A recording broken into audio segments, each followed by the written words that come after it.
Okay, here's one that's in definite need of a rebuttal, and this is from Austin Petersen, who claims to be a libertarian, and yet, as we will see, he absolutely repudiates the non-aggression principles. So, of course, the definition of a libertarian is someone who abides by the non-aggression principles, but according to him, that's not libertarianism, that's anarchy. Ooh, the scary word anarchy again. Ooh, anarchy's scary. I've seen Mad Max. Oh no, we don't want that.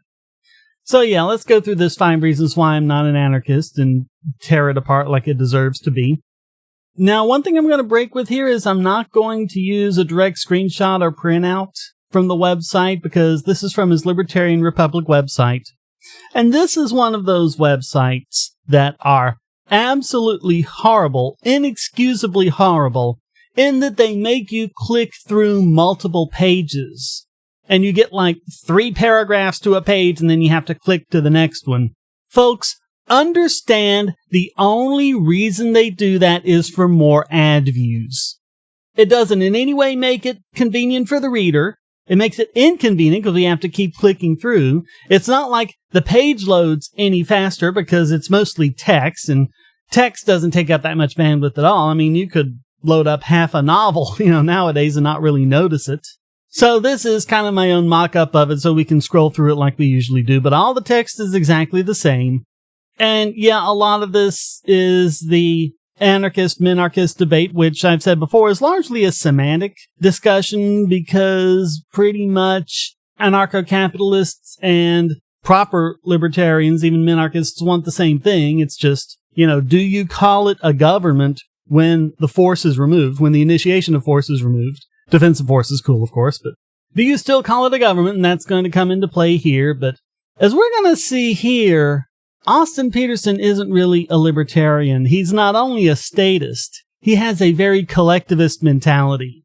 And of course, libertarianism is an individualist philosophy, so that's diametrically opposed. So this is 5 reasons why I'm not an anarchist.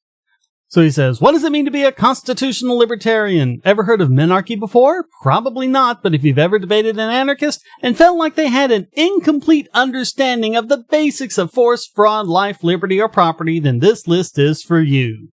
I think this is going to end up being projection. We'll see, but it's kind of a feeling I have. But notice that he's already poisoning the well. And he's not even attempting with this to convince anarcho-capitalists or proper NAP-believing libertarians, even minarchist libertarians who abide by the NAP.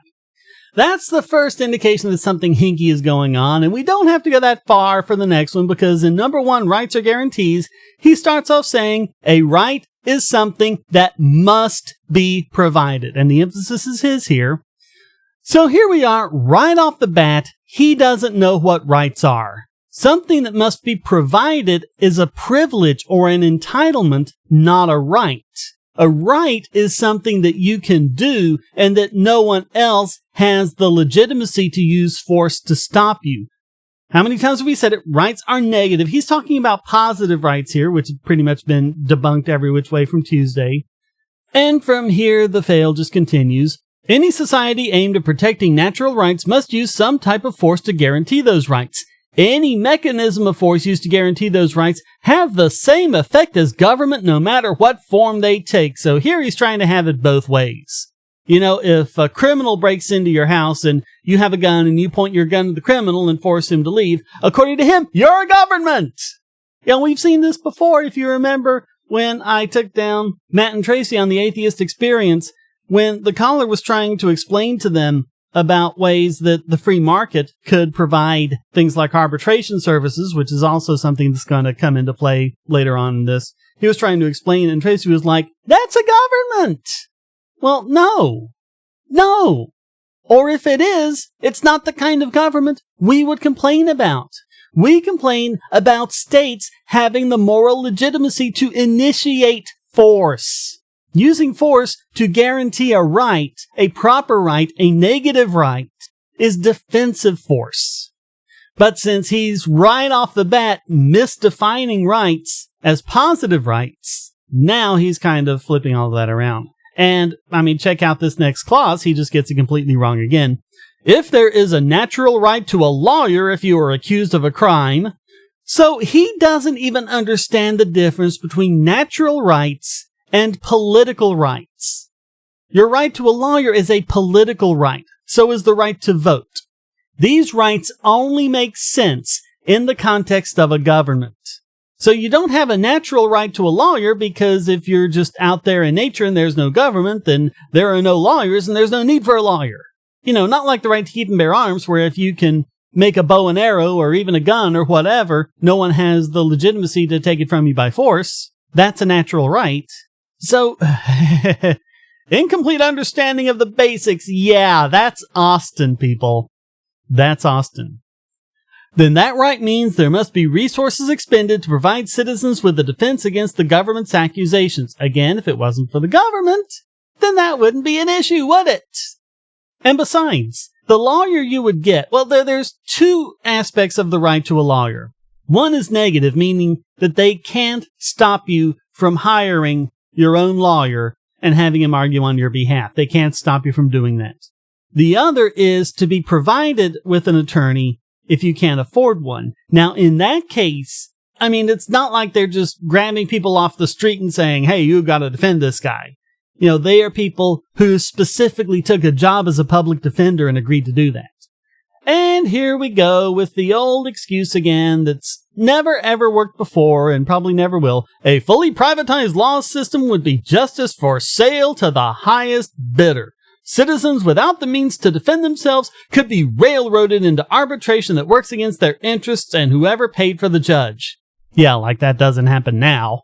But it's really hard to imagine a free market converging on that as a solution. Because, I mean, the demand would be the other way, wouldn't it? It's like, okay, I've got my organization, my DDRO, whatever you want to call it. You've got yours. Then they've got to get together and work things out. And if they can't, then they have to have a third party do it. And the third party has to be agreeable to both of them. So, I mean, this is just part of the arrogance that we have seen from Austin Petersen since day one. He thinks he knows everything. He thinks he has all the answers. And he thinks that things would work out the way it will in his imagination, in his incredibly limited imagination. Because what I just said is one of probably hundreds of ways it could work out. And those are just the ways I can think of. And if you put the world's best minds to it, you know, who knows what else they'd come up with. I don't have the arrogance to think I would know what would happen like Austin does. For that reason, the Constitution laid out the means for citizens to be protected from unreasonable searches and seizures, cruel or unusual punishments, or from things like double jeopardy. Protected from whom? Protected from unreasonable searches and seizures by whom? Did you catch the passive voice? Always gotta watch on that passive voice. Yes, this is protecting us from government. So basically he's saying we need a government to protect us from government because without a government, there'd be nothing protecting us from government. Doi! It means that while citizens have the right to defend themselves, they must also be defended if they are too weak to defend themselves. What does he think it's going to be? Does he think it's going to be like gladiators in a ring? Or you know, how many times has it been said that 200-pound thug is no threat to the dignity of the 90-year-old grandma who has half a pound of iron to even things out? Right? That's what it is. That's the great equalizer. And I mean, it's just crazy because he goes on to say, members of the Arizona militia don't worry about home invasions, but 90-year-old grandmothers in Massachusetts might. How many stories have we seen? I mean, admittedly, the news media doesn't exactly spread them around that much, but if you look for them, you can find them, where you have the 90-year-old grandma defending herself with a firearm, usually without even having to fire it. He doesn't understand the benefits of the right to keep and bear arms, and he claims to be a libertarian. Right. Competitive policing and private security will be available, but public security for those who can't protect themselves is a natural right. Again, if you're claiming the right over someone else's labor, you are saying that that person is your slave. So, there you go. Austin Petersen, pro-slavery. And really, this is and it's amazing to see the OSHATs just completely ignore this sentence. A virtuous society would also hopefully include the unborn in that definition. How's this going to work, OSHAT? How's it going to work, Peterhead? Oh, here's an unborn. We got to defend the unborn. Well, defended from whom? Well, from the mother who's trying to abort it. What are you going to do? Well, shoot the mother. We kill the mother. And then that kills the baby too. Yeah, that works. No. Let's just take her away in chains, chain her down, and force her to have the baby. Yeah. We've tried this before, Austin. We've tried it before. It doesn't work. Prohibition never works. And if you were 1/100th of the libertarian you claim to be, you'd know that. Number 2. An anarchist society is unable to protect its citizens from foreign invasion. Yeah, let's think about this. After World War II, the generals of the U.S. forces and the Japanese forces sat down and had a meeting where they discussed all sorts of things about how the war went. And one of the things that the U.S. generals were curious about is why the Japanese never made any attempts to invade America. I mean, they bombed Pearl Harbor, but that was just a bombing. That was show up, bomb, leave. So why didn't they storm the beaches of California?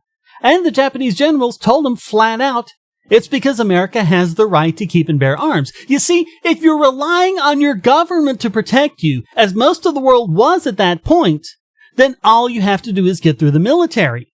Once you've gotten through the military, you can subjugate the population. But it's not so easy if the population's armed. That's why in several different countries where they had gun registration, the Nazis went through and stole or otherwise obtained the list of registrations so they could know who had a gun and who didn't. And that's also why they did things like say that if you're a member of the Nazi party, you can own a gun. If you're a Jew, you can't. Because it's kind of hard to subjugate people when they're armed. Well, that's exactly what the general said. It wasn't so much that a lot of Americans owned guns. It's that they didn't even know who owned guns and who didn't. They went through, kicking down doors. You have no idea which door you kick down that's going to have an armed citizen behind it. And you can't do it. It doesn't work. But according to Ozhat, if it's not done collectively, it can't be done at all. Cult of the omnipotent state. A fully anarchist society with no collective means of defense is at the mercy of foreign powers who have not abdicated such means of survival.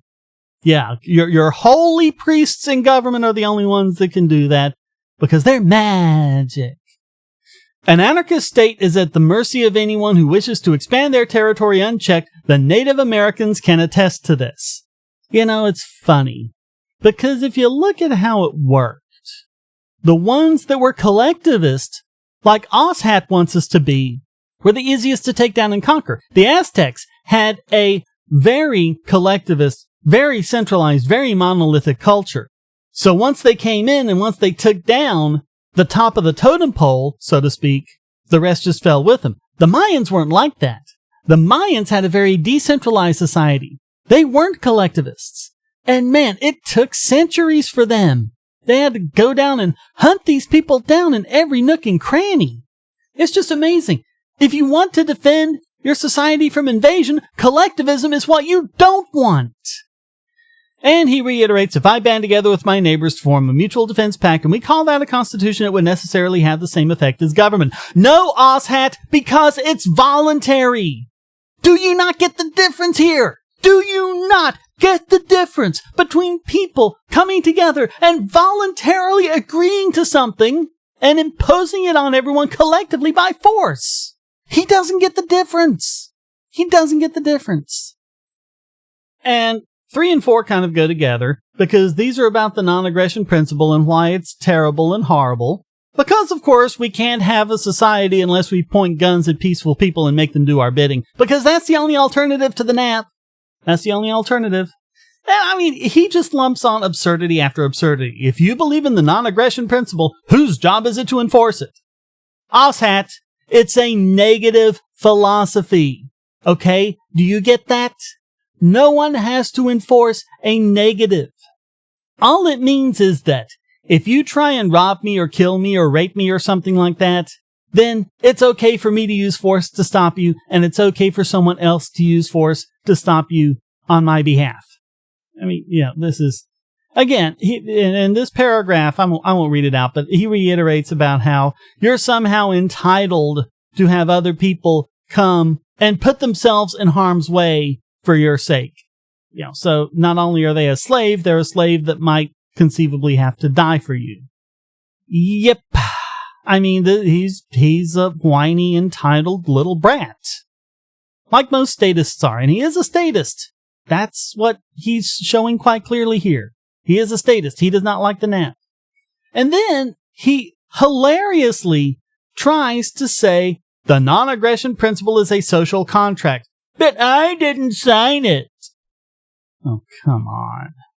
He's just appropriating the very proper debunking of the social contract, trying to apply it to the non-aggression principle. You know what, Ozhat? If you're breaking into my house, I don't care if you signed the non-aggression principle or not. I'm shooting you. That's how this works. That's how this works. The non-aggression principle just means that as long as someone isn't any harm to anyone else, as long as they're not a threat, as long as they're not committing fraud or anything like that, they should be left alone. So he says, I didn't sign it, and neither did Kim Jong-un, Stalin, Hitler, Mao, or any other statist dictator on the planet. Well, that's really good company you're keeping there, Ozhat. So, it's not a social contract, and he's correct when he says there is zero obligation to live by it. Yeah, but if you don't be surprised when people shoot you. Yeah. He doesn't get it. He says, it will be dangerously naive to submit to any form of a non-aggression principle, for as soon as one party signs, those who have not could feel free to decline. Even if there were something to sign, the kind of people who would decline it anyway, whether they signed it or not, because they wouldn't have any problems going against the contract. Well, I want to shoot this guy in the head and rape his daughter, but I signed this piece of paper, so I guess I can't do that. No, not how it works, Ozhat. Not how it works. And everyone who chooses to live in a pacific state, but no, this is not pacifism, because self-defense is completely cool. Self-defense, defense of others, perfectly fine. Also, in many cases, the non-aggression principle forbids the basic principle of a preemptive attack for the purpose of self-defense. That's because there's no such thing, Ozhat. There's no such thing. I'm going to stop you from attacking me before you try to attack me. You can't move against someone because of what you think they're going to do. Right? It has to be something imminent. But I guess this is why, and he actually said this is what he told I side with, he is perfectly fine with drone strikes. He's perfectly fine with dropping bombs on children in countries where we aren't at war with. No problem with it, and now you see why. Now you see why. Now, what if Kim Jong-un placed a nuclear weapon on the launch pad aimed at Los Angeles, the equivalent of pointing a gun? If someone points a gun, again, that's an imminent threat. You don't have to wait for them to pull the trigger. He doesn't, he says, they don't understand the basics. He doesn't understand the basics. He hasn't even read Rothbard's Ethics of Liberty or even War, Peace, and the State, where all of this stuff is covered in detail. And finally, private property. Who defines what is private property? In an anarchist society, there is no commonly accepted definition. You see, if it's not done centrally by government, it doesn't get done. There's no such thing as spontaneous order. There's no such thing as free markets. There's no such thing as determining these things from the bottom up, which is actually how it's happened over the last several thousand years. So there's no such concept as homesteading or anything else like that. He tries to throw in intellectual property as an example of this ambiguity. I think we've debunked that quite thoroughly. Intellectual property only started being called property when they couldn't defend it for what it was, which was monopolization and cartelization, which is what they said it was from the beginning. That's what they said they were doing. That's what they said. And then that started sounding like a bad thing, so they switched rhetoric to call it intellectual property, but they didn't actually change what it is. Some may decide otherwise and begin acquiring that property for their own benefit. Well, they already are. Look on the Pirate Bay. So what's happening? What's the result of that, Ozhat? Some may argue that they have a right to food and thus their neighbor's surplus should be rightly theirs, seeing as how the creek from their property fed the crops next door. Yeah, he's really reaching here. The creek from their property.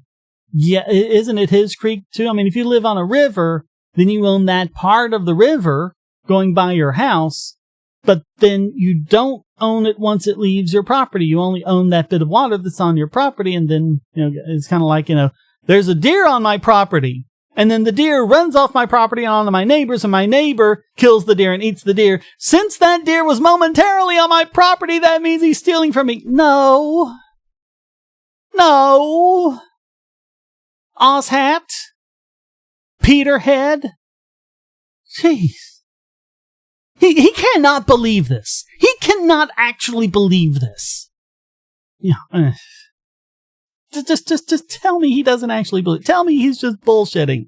Because it's really hard to believe that someone would be that. No, we have a firm definition of what constitutes private property. It's tied to your labor. I've been over this. I've taken you through it step by step. Kind of hard to deny. And then he closes out. An anarchist society can attempt to define what is truly property, but they cannot enforce it even if they all agree. What?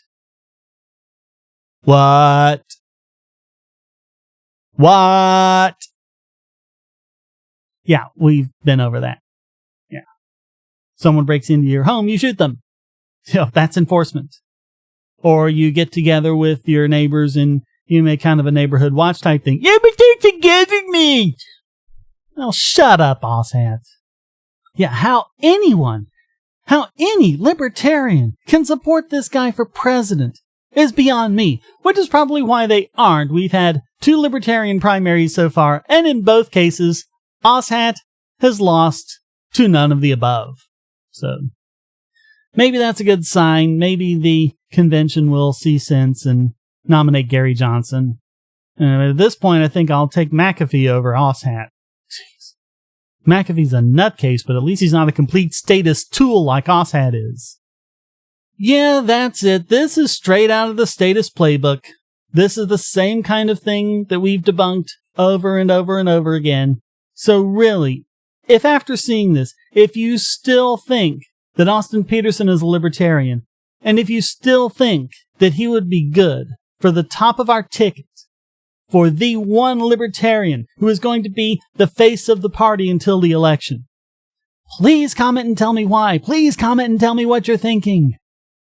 And I'm also going to link to a couple other videos you might want to watch as well. I know Larkin Rose did a debunking of this, and I'm not sure who else. Steph might have done one too, but we'll see. I'll find him and I'll put him in the video info box. So check it out. And to everyone else out there, please, as always, stay strong and be free.